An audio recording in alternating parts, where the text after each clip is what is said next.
इस चैप्टर में पढ़ेंगे बालक देव, इस चैप्टर में हम पढ़ेंगे रासायनिक अभिक्रिया। 10वां का एक चैप्टर है, रसायन विज्ञान में एक चैप्टर है। रसायन विज्ञान का पहला चैप्टर है रासायनिक अभिक्रिया। रसायन विज्ञान का पहला चैप्टर है रासायनिक अभिक्रिया, और इसको जानना बहुत जरूरी है। अभिक्रिया का मतलब होता है रिएक्शन, रिएक्शन करना। यानी अभिक्रिया का अगर शाब्दिक अर्थ लिया जाए तो उसका अर्थ होता है परिवर्तन होना। हमारे आसपास में जो चीज का परिवर्तन जो दिखता है उसे ही हम क्या कहते हैं, तो एक प्रकार की अभिक्रिया कहते हैं। तो रासायनिक अभिक्रिया का इसका क्या परिभाषा होगा, जब कोई पदार्थ अपनी मूल अवस्था से, जब कोई पदार्थ अपनी मूल अवस्था को त्याग कर किसी दूसरी अवस्था में पहुंच जाता है, और दूसरी अवस्था में पहुंचने के बाद फिर अपनी मूल अवस्था में नहीं आ पाता है, तो उसे हम कहेंगे रासायनिक अभिक्रिया। हम इस प्रकार से समझ सकते हैं, हमारे दैनिक जीवन में हमारे चारों ओर जो है हर हमेशा पल पल परिवर्तन होते रहता है। पदार्थों में ऐसा पल पल परिवर्तन होते रहता है कि वो फिर अपनी मूल अवस्था में नहीं आ पाता। हम ही अपने आप में क्या करते हैं, परिवर्तन होते हैं। हमारा एज बढ़ते जाता है, तो कभी हम बच्चा होंगे, नहीं होंगे, हमारे अंदर भी परिवर्तन होते रहता है। ठीक उसी प्रकार जब दूध से कोई दही बन जाए, दूध है क्या है, लिक्विड के रूप में, और वो दही बन गया ठोस के रूप में, और दही पुनः फिर दूध नहीं बनेगा। तो ऐसा जब परिवर्तन हमको दिख जाए तब हम उसको बोलेंगे रासायनिक अभिक्रिया। भोजन का पचना, हमारे शरीर के अंदर कोई भोजन लिए, भात अगर दाल भात मिला के खाए, ठोस अवस्था में उसको खाए, और वो पाचन के स्वरूप जो है, पाचन के स्वरूप मलमूत्र के रूप से बाहर निकल गया, वो पुनः जो मलमूत्र है वो भोजन का स्वरूप में नहीं आएगा। तो ऐसा हमारे अंदर की जो प्रक्रिया होगी तो रासायनिक अभिक्रिया। हमारे पेट के अंदर भी क्या होती है, रासायनिक अभिक्रिया। भोजन का पचना कौन सी अभिक्रिया है, रासायनिक अभिक्रिया। लोहे में जंग लगना कौन सी अभिक्रिया है, रासायनिक अभिक्रिया। ये क्वेश्चन भी पूछा जाता है, लोहे में जंग लगना क्या होता है, रासायनिक अभिक्रिया। हमारे शरीर के अंदर भोजन का पचना क्या होता है, रासायनिक अभिक्रिया। दूध से दही बनना क्या होता है, रासायनिक अभिक्रिया। याद रखें कि अब हम इस चीज को समझ रहे हैं कि रासायनिक अभिक्रिया वो चीज को कहते हैं जो अपनी नई अवस्था में जब आता है तो वो पुरानी अवस्था को नहीं प्राप्त करता, तब हम उसे रासायनिक अभिक्रिया कहते हैं। इस डिफिनेशन को समझने से आपको 4, 5, 10 क्वेश्चन को की गए बहुत डीपली से आप उसको की गए जवाब दे पाइएगा। परिभाषा अपने आप ही खुद बना के लिख सकते हैं, परिभाषा अपने आप ही लिख दीजिएगा। जैसे इसमें बताया गया है, जब कोई पदार्थ अकेले या किसी अन्य पदार्थों से क्रिया करके भिन्न गुण वाले, भिन्न गुण वाले यानी कोई पदार्थ यहाँ मान लिया दूध है, भिन्न गुण हो गया दही। दही और दूध में क्या होता है, दोनों का गुण क्या है, भिन्न है, एक समान गुण नहीं है दोनों में। दोनों भिन्न गुण वाले नए पदार्थ का निर्माण करता है तो उसे हम क्या कहते हैं, रासायनिक अभिक्रिया कहते हैं। साधारण भाषा में आप इस तरह से परिभाषा को दे सकते हैं, जब कोई पदार्थ एक या एक से अधिक पदार्थों से मिलकर एक भिन्न गुण वाले, यानी भिन्न का मतलब अलग गुण वाले अगर कोई पदार्थ का निर्माण कर दे तो उसे हम क्या कहेंगे, उसे हम रासायनिक अभिक्रिया कहेंगे। उदाहरण के लिए यहाँ पे दिया गया है, उदाहरण के लिए हम जैसे ले लेते हैं हाइड्रोजन। हाइड्रोजन क्या करते हैं, हम ले लेते हैं हाइड्रोजन। हाइड्रोजन एक प्रकार का गैस है, और उसके पास एक और गैस आ जाता है O2, ये भी गैस है। दो गैस मिलता है, मिल रहा है गैस, मिल रहा है गैस, अब बना क्या रहा है H2O, बना क्या दे रहा है H2O, यानी यह है गैस, बन गया क्या, जल बन गया। कितना गुण भिन्न हो गया, गैस मिला है प्राप्त हो गया जल, यानी भिन्न गुण वाले हो गए, अलग गुण वाले हो गए। उसे हम क्या कहेंगे, उसे हम रासायनिक अभिक्रिया कहेंगे।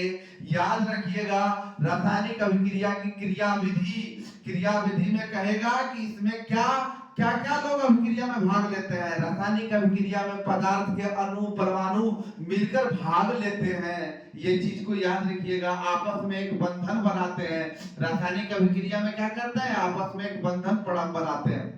दूसरी बात याद रखिएगा, रासायनिक अभिक्रिया में दो पदार्थ भाग ले रहे हैं। एक जो पदार्थ जो भाग लेने वाले पदार्थ हैं, जो भाग लेने वाले पदार्थ हैं, और एक जो है भाग फल बनने वाले पदार्थ। यानी बनने वाले पदार्थ। बनने वाले पदार्थ हैं जो भाग लेने वाले जो पदार्थ होते हैं, जैसे ये भाग लेने वाले पदार्थ हैं और एक बनने वाले पदार्थ हैं।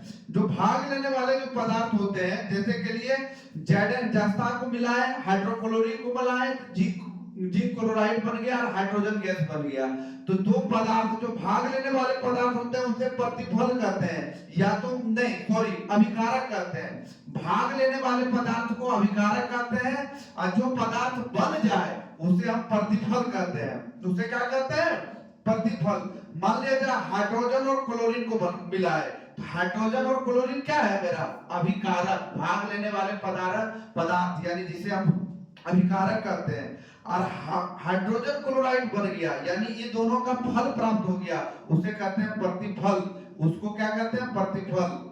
तो भाग लेने वाले पदार्थ को अभिकारक और बनने वाले पदार्थ को प्रतिफल कहते हैं। या इस तरह ये भी याद रखें कि रासायनिक अभिक्रिया में जो पुराना पदार्थ है, क्या है? पुराना पदार्थ। तो रासायनिक अभिक्रिया में जो भाग लेने वाले जो पदार्थ होते हैं, नए पदार्थ जो भाग लेने वाले जो पदार्थ होते हैं वो अभिकारक कहलाते हैं। बनने वाले पदार्थ जो होते हैं वो प्रतिफल कहलाते हैं। तो याद रखिएगा, अभिकारक और प्रतिफल में अंतर पूछता है।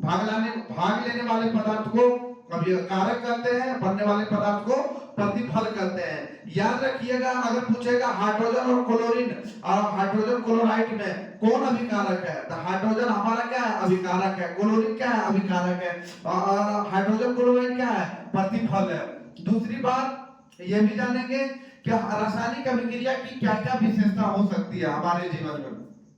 रासायनिक अभिक्रिया की क्या क्रिया विधि हो सकती है? तो क्रिया विधि में देखेंगे किसी भी रासायनिक अभिक्रिया में अभिकारकों के अणुओं पहले टूटकर परमाणुओं में बदलते हैं। रासायनिक अभिक्रिया बनने के लिए क्या कहते हैं? अणु रहता है। अणु परमाणुओं में परिवर्तित होते हैं। परमाणु ही आपस में एक संगठित हो जाते हैं और प्रतिफल के अणु को बनाते हैं। और इन प्रक्रियाओं में अभिकारक अणुओं के परमाणुओं के बीच एक बंधन टूटते हैं और अभिक्रिया के फलस्वरूप परमाणुओं के बीच नए बंधन बनते हैं, जिससे प्रतिफल के अणुओं का निर्माण होता है। बड़ा सोचने वाली बात है। रासायनिक अभिक्रिया की क्रिया विधि को कभी-कभी लिखने के लिए कहता है। तो क्रिया विधि को किस प्रकार लिखेंगे? तो क्रिया विधि को हम इस प्रकार लिखेंगे कि रासायनिक अभिक्रिया में क्या होता है, जब मान लिया जाए रासायनिक अभिक्रिया में जब हम हाइड्रोजन को लेते हैं, हाइड्रोजन को लेने के बाद फिर की क्या है? ऑक्सीजन को लिए और ऑक्सीजन के बाद H2O बन गया। रासायनिक क्रिया विधि को हमको समझना है। हाइड्रोजन क्या है? गैस। ये भी क्या है? गैस। तो गैस, इनके दोनों के परमाणु, ये दोनों क्या है? अणु के रूप में। ये दोनों सब अणुओं के रूप में संगठित होते हैं और ये अणुओं के रूप में संगठित होने के बाद ये टूट जाते हैं और टूट कर फिर ये की परमाणुओं में आ जाते हैं और परमाणु फिर अपने आप में संगठित होकर क्या करता है? प्रतिफल बना लेता है। फिर क्या बना लेता है? प्रतिफल बना लेता है। पहले तो अभिकारक के अणु टूटते हैं। अभिकारक के अणु क्या करते हैं? अभिकारक के अणु टूटते हैं। अभिकारक के अणु जो है टूट कर वो परमाणु में परिवर्तन होते हैं।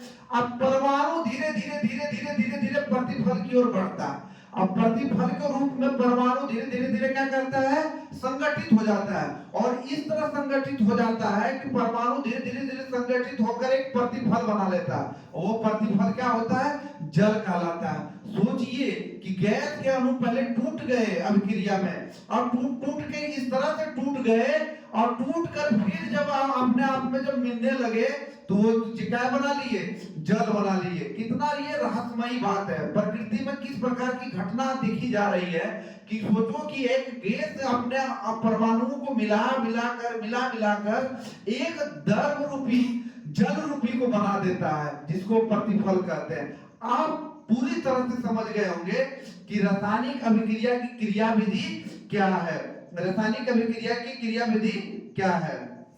अब इस चीज को पूरी तरह से समझ गए होंगे कि रासायनिक अभिक्रिया की क्रिया विधि क्या है। अब हम जानेंगे रासायनिक अभिक्रिया की विशेषता कि रासायनिक अभिक्रिया में कौन कौन सी विशेषता होती है। याद रखिएगा कि रासायनिक अभिक्रिया में क्या क्या विशेषता होता है। रासायनिक अभिक्रिया की विशेषता होता है कि वो गैस को भी उत्पत्ति कर देता है, गैस बनाता है, ठोस पदार्थ को बनाता है, उष्मा को भी देता है, उष्मा का शोषण भी करता है, उष्मा दे भी देता है, उष्मा शोषी होता है, उष्मा क्षेपी होता है, गैस का बनाना, द्रव का बनाना, ठोस का बनाना, ये सारी जो है वो रासायनिक अभिक्रिया की क्या है, विशेषता है।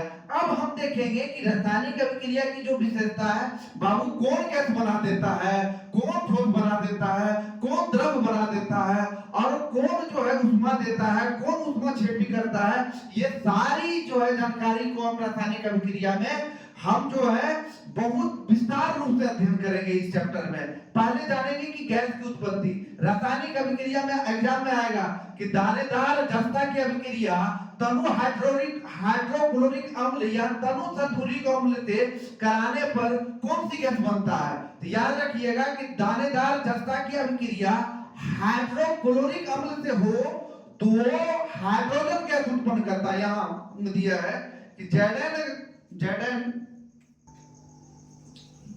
जब Zn यानी जस्ता को हम हाइड्रोक्लोरिक अम्ल के साथ मिलाएंगे, जस्ता को हम क्या करेंगे, हाइड्रोक्लोरिक अम्ल के साथ मिलाएंगे, वो गैस बनाएगा। ये रासायनिक अभिक्रिया की क्या है, विशेषता।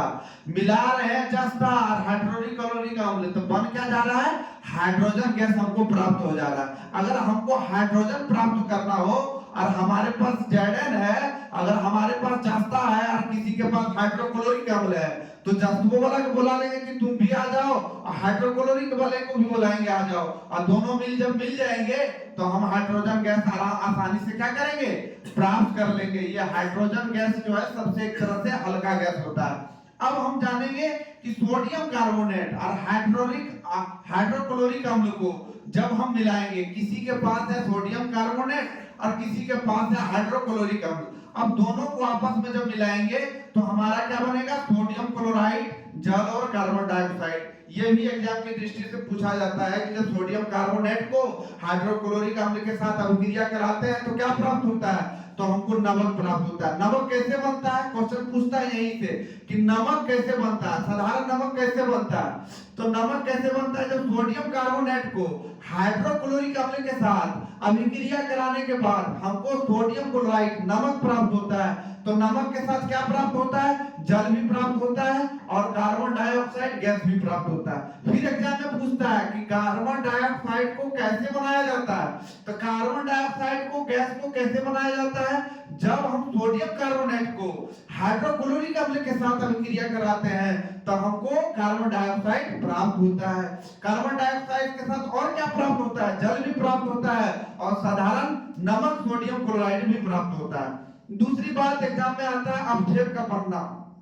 कौन सी रासायनिक अभिक्रिया ठोस के रूप में अपक्षेप को बनाती है, जब हम सोडियम क्लोराइड को सिल्वर नाइट्रेट के साथ मिलाते हैं तो सिल्वर क्लोराइड और सोडियम नाइट्रेट बनता है। यहाँ पे जो सिल्वर क्लोराइड है ये जो है ये ठोस के रूप में हमको क्या होता है, प्राप्त होता है। ठीक उसी प्रकार जब हम बेरिलियम क्लोराइड को सल्फ्यूरिक अम्ल के साथ मिलाते हैं तो बेरिलियम सल्फेट और हाइड्रोक्लोरिक अम्ल हमको क्या होता है, प्राप्त होता है। तो इस तरह हम ये यहाँ पे जान गए कि अपक्षेप जो है रासायनिक अभिक्रिया में हमारा अपक्षेप जो है प्राप्त होता है। वीडियो को थोड़ा रुकिएगा, दूसरा पेज लाएंगे।